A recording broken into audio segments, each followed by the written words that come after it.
Est-ce que tu pries la Sainte Vierge? Quelle question. Bien sûr, mais la pries-tu comme il faut? La pries-tu bien? Elle est notre mère, c'est entendu. Elle est la mère du genre humain, la nouvelle Ève. Mais elle est aussi sa fille. L'ancien monde, le douloureux monde, le monde d'avant la grâce, l'a bercée longtemps sur son cœur désolé, dans l'attente obscure et incompréhensible d'une jeune fille qui mettrait au monde le Messie. Remarque bien, petit. C'est le curé de Torcy, de très loin son aîné, qui parle au jeune curé de campagne. La Sainte Vierge n'a eu ni triomphe, ni miracle. Son Fils n'a pas permis que la gloire humaine l'effleurât même du plus fin bout de sa grande aile sauvage. Personne n'a vécu, personne n'a souffert, personne n'est mort aussi simplement et dans une ignorance aussi profonde de sa propre dignité, une dignité qui pourtant la met au-dessus des anges. Et bien sûr, tout le monde aura reconnu, c'est un extrait de cette scène inoubliable du célèbre roman de Bernanos, Le journal d'un curé de campagne. Et depuis longtemps, j'avais en tête cette citation pour commencer cet exposé, car elle situe bien le problème. Nous savons si peu de choses sur le plan historique concernant Marie, si bien que l'imagination des siècles a pallié notre ignorance en recouvrant la réalité de son existence de tous nos rêves. Le risque, c'est de transformer Marie en une déesse bienfaisante, coupée de la vie telle qu'elle est. Et il faut bien dire que les artistes de tous les temps ont travaillé à forger cette image idéale, heureuse et douce de Marie qui vient combler nos aspirations au bonheur et à la bonté.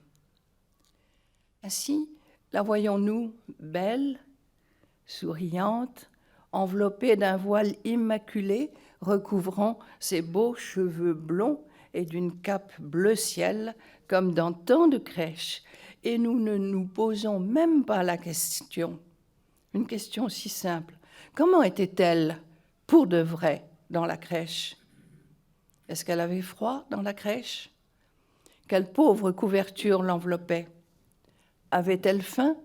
Avait-elle quelques provisions pour qu'elle puisse se nourrir et du coup bien allaiter son enfant? Peut-être. Ce sont ces questions-là qu'il faut se poser si nous voulons être un peu réalistes et abandonner la tendresse de nos images et le confort qu'elles recouvrent. Car si Marie a réellement vécu la naissance de son enfant, et cela nous le croyons, comme Luc le rapporte, il nous faut replonger à l'origine de son histoire et donc à la visite de l'ange Gabriel. Comble du paradoxe, c'est au sein d'une société patriarcale et misogyne que Dieu choisit de remettre tout l'héritage de la promesse faite à Israël à une femme. Marie est libre, restée libre, elle est restée libre de répondre oui ou non à l'ange Gabriel qui lui annonçait qu'elle serait la mère du Sauveur.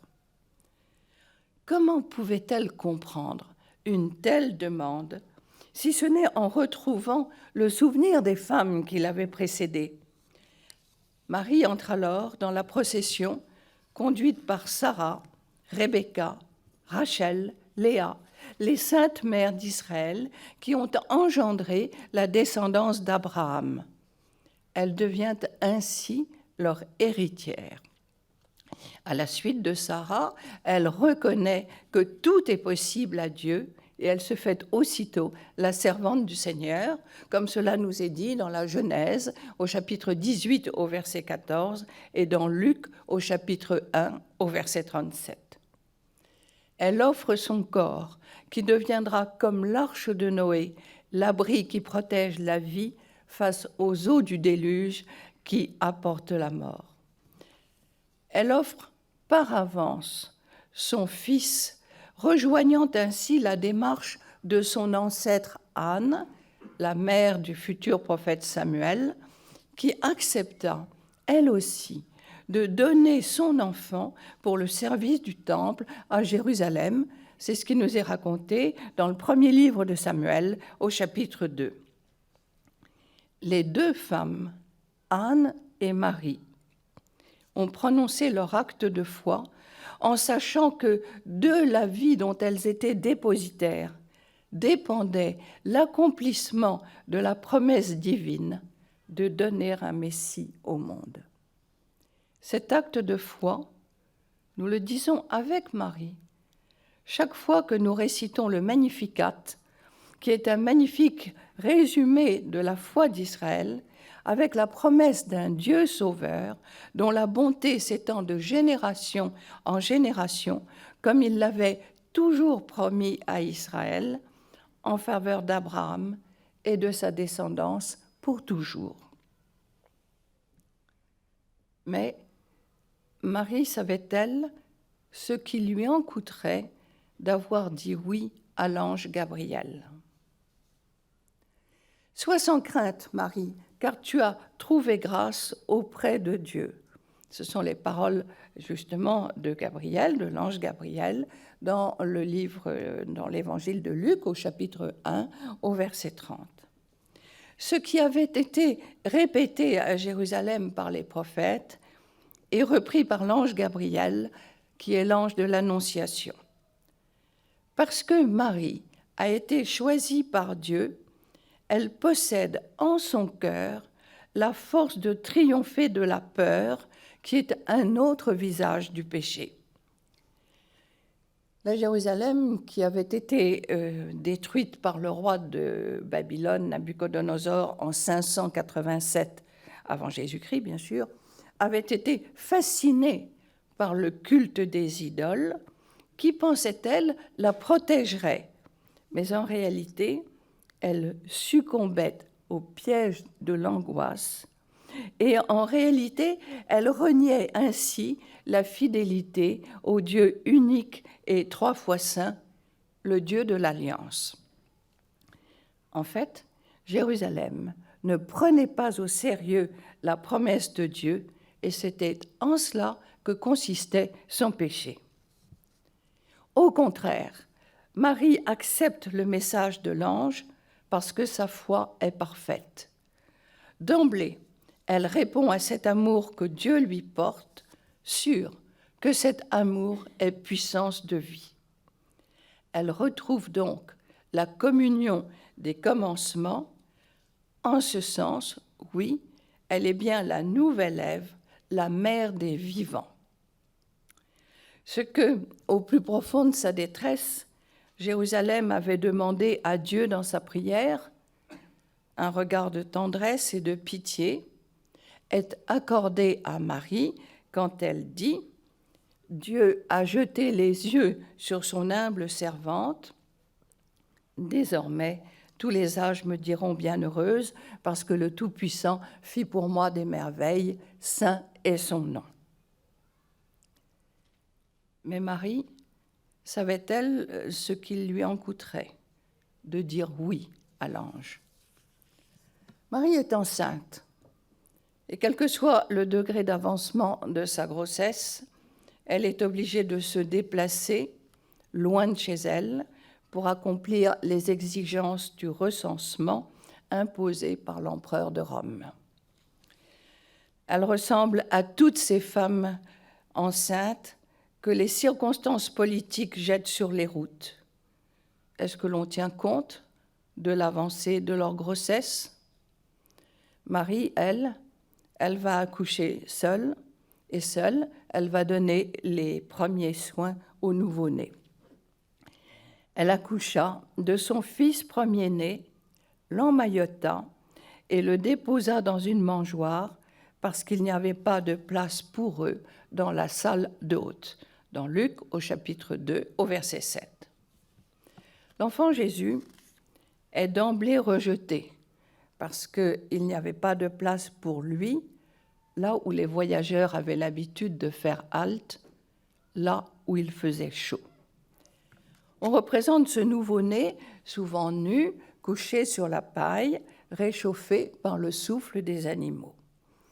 Et effectivement, le bœuf et l'âne remontent à la tradition biblique.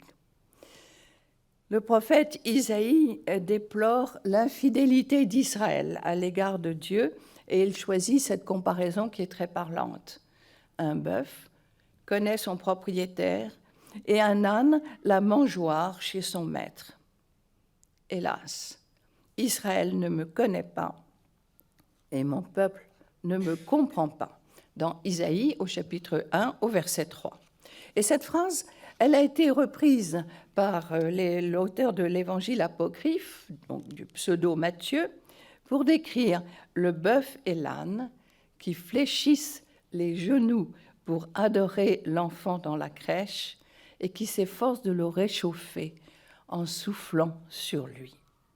Et c'est François d'Assise qui reprendra l'idée d'une crèche vivante en guise de catéchèse adaptée aux enfants de son époque.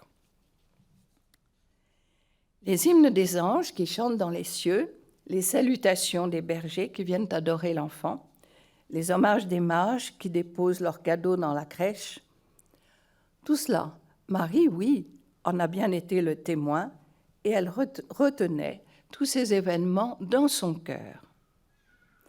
Mais quand la persécution s'abattit sur les enfants de Jérusalem, avec le massacre des innocents voulu par le tyran Hérode, Marie s'en alla précipitamment dans la nuit pour se réfugier en Égypte. Et elle devint à ce moment-là une réfugiée comme toutes les mères au regard inquiet, semblable à celles que nous voyons avec leurs enfants dans leurs bras et qui cherchent en vain quelque refuge. Écartons les images tout à fait charmantes des évangiles apocryphes avec des palmiers aux branches chargées de dattes qui se courbent pour offrir à l'enfant leurs fruits, tout sucrés sur le chemin de l'Égypte quand l'enfant pleure et fait comprendre qu'il a faim. Les récits des évangiles apocryphes, tout charmants qu'ils soient, transforment en contes de fées ce qui a été une course pour fuir la mort programmée des enfants de moins de 2 ans à Jérusalem. Et revenons à la réalité. Si nous voulons tenter de comprendre ce que Marie a vécu avec son bébé dans les bras, n'ayant pour fuir qu'un âne qui trottinait aussi vite qu'il le pouvait. A-t-elle eu peur ? Forcément. Et si nous refusons de lui prêter ce sentiment d'angoisse pour nous réfugier dans le merveilleux, nous dénaturons ce qu'elle a vécu. Mais Marie savait-elle vraiment ce qu'il lui en coûterait d'avoir dit oui à l'ange ? Nos imaginations encombrées de belles images que les peintres, au cours des siècles, ont livrées de la Vierge Marie, effacent en notre mémoire la femme qui a connu la fatigue, la peine et le souci, comme toutes celles d'entre nous qui, dans le déroulement des jours, doivent tout assumer en même temps, toutes ces tâches invisibles grâce auxquelles le quotidien semble se faire tout seul au prix d'heures sans repos. La sainteté dont nous voyons toujours la mère de Jésus revêtue la transporte si loin des conditions de vie ordinaires que nous oublions qu'elle a vécu 30 ans avec son fils à Nazareth. Elle a vécu comme une mère avec son fils. Et par conséquent, elle aussi, elle a tressailli, elle a ressenti toute la palette des émotions silencieuses qui habite en secret toute mère. Si nous refusons cela, si nous refusons de lui prêter tous ces sentiments humains, à ce moment-là, nous transformons Marie en une déesse aussi froide et inhumaine que les héroïnes de l'Antiquité. Mère nourricière, elle n'a pas seulement mis au monde, allaité et déposé son fils dans la crèche. D'ailleurs, si nous sommes rigoureux, nous constatons que le mot crèche n'existe pas dans le texte de l'Évangile, pas plus que le mot étable. En revanche, Luc nous dit bien qu'il n'y avait pas de place pour eux dans la salle d'hôtes, et donc Marie, en train d'accoucher, n'a pas été accueillie. On n'a pas eu pitié de cette femme enceinte, exactement comme celle que nous voyons à travers les écrans de nos journaux de la télévision, quand nous voyons toutes ces femmes qui cherchent un refuge pour la nuit. Et faute de place, Marie a déposé son bébé dans une mangeoire, un mot si important que Luc le répète 2 fois, au chapitre 2, au verset 7 et au verset 16. Mais alors que surgit à nos yeux la pastorale de l'étable avec le bœuf et l'âne, qui eux non plus n'apparaissent pas dans le texte de l'Évangile, nous oublions la volonté théologique de l'évangéliste qui veut, dès ce moment, sous-entendre quelque chose d'important. L'enfant déposé dans la mangeoire sera plus tard celui qui nous donnera son corps en nourriture dans l'Eucharistie. Relire le discours du pain de vie au chapitre 6 de l'Évangile de Saint Jean n'est pas inutile, à partir des versets 22 jusqu'à 59, si nous voulons vraiment comprendre en vérité ce qui se passe à Bethléem et pourquoi Luc emploie volontairement ce mot, à première vue choquant, de mangeoire, étable apparaissant bien plus doux et bien plus gentil. Mais Marie, savait-elle ce qui lui en coûterait d'avoir répondu oui à l'ange Gabriel ? Marie a éduqué son fils et elle a été très soucieuse de lui transmettre le cœur de sa foi. Elle l'a préparé pour sa mission, l'emmenant en pèlerinage à Jérusalem, acceptant de ne pas toujours comprendre ce que Jésus faisait. Et ce fut le cas quand elle le retrouva au milieu des docteurs de la loi, après l'avoir cherché pendant 3 jours au milieu des pèlerins, et elle lui demande tout naturellement, « Mon enfant, pourquoi nous as-tu fait cela ? Vois, ton père et moi, nous te cherchons tout angoissés. » Toujours dans l'Évangile de Luc, au chapitre 2, les versets 41 à 52. Et Marie entre pleinement dans sa vocation maternelle et elle entend une réponse qu'elle ne comprend pas. « Pourquoi me cherchez-vous ? Ne saviez-vous pas qu'il me faut être chez mon Père, aux affaires de mon Père ?» Pas d'autre explication. En fait, Jésus lui donne comme réponse une phrase d'adulte, coupante, qui est en contradiction avec les représentations de l'adorable adolescent aux cheveux bouclés, comme l'a imaginé Pinturicchio sur les fresques de Spello en Ombrie, qui a peint cette scène de Jésus face au docteur de la loi. Accepter de ne pas comprendre, quoi de plus difficile pour une mère qui a toujours le réflexe de vouloir aider et pour cela de vouloir comprendre et essayer de connaître son enfant pour savoir ce qu'il y a de mieux pour lui. Et donc, la tentation de s'emparer ainsi de sa liberté. Et là encore, c'est une tentation que toutes les mères connaissent. Choisie par Dieu pour donner en son corps la naissance à son fils, Marie a dû accepter, le moment venu, de laisser partir son enfant, le fruit de ses entrailles, pour le donner aux autres afin que le monde soit sauvé. Qu'a-t-elle ressenti ce jour-là? Femme et mère, elle a retenu ses larmes, elle a fait taire toute parole inutile pour entrer dans le silence.